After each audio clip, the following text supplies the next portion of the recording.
இன்றைக்கி நம்ம வீட்டில் காலை டிஃபன் என்னென்னு வாங்க பார்க்கலாம். இது கொஸ்துக்கு எண்ணெய் தேவையான அளவு.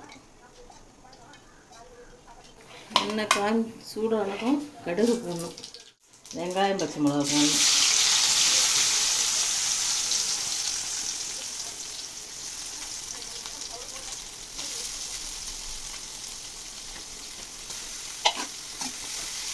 வெங்காயம் கண்ணாடி பதம் வந்துட்டு இதில் ஒரு 2 தக்காளி,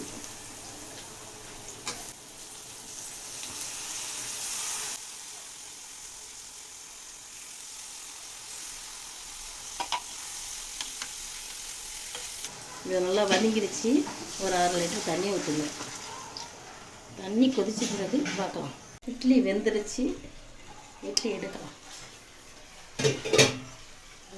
கொஸ்து கொதிச்சிட்டு மஞ்சத்தூள் 1/4 ஸ்பூன் போடுங்க, மிளகாத்தூள் 1/4 ஸ்பூன் 1/2 ஸ்பூன் போடுங்க, தேவையான அளவு உப்பு. கொதிச்சிச்சு. ஒரு ஸ்பூனு இட்லி மாவு ஊற்றி கொதிக்க வைக்கணும். கொஞ்சம் மல்லி கருவேப்பிலை போட்டு கொதிச்சதும் இறக்கிடணும். ஒரு கொதி வரட்டும் பார்க்கலாம். இது சிம்பிளான கோஸ்து. இது சூப்பராக இருக்கும். இது கொதிச்சுட்டு இறக்கிடலாம். இது காரச்சாந்து.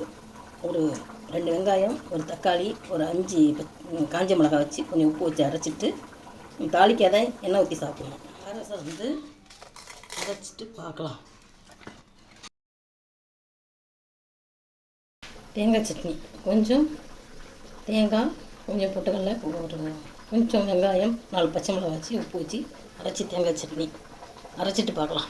தேங்காவை ஒரு சுற்று விட்டு கொண்டு வருவோம்.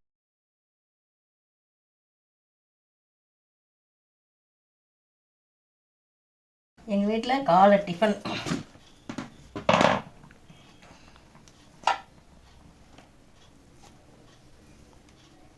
சிம்பிளான கொஸ்து,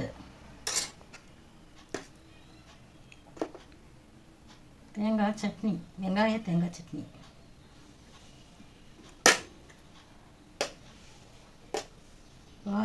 சாந்து, இட்லி பொடி,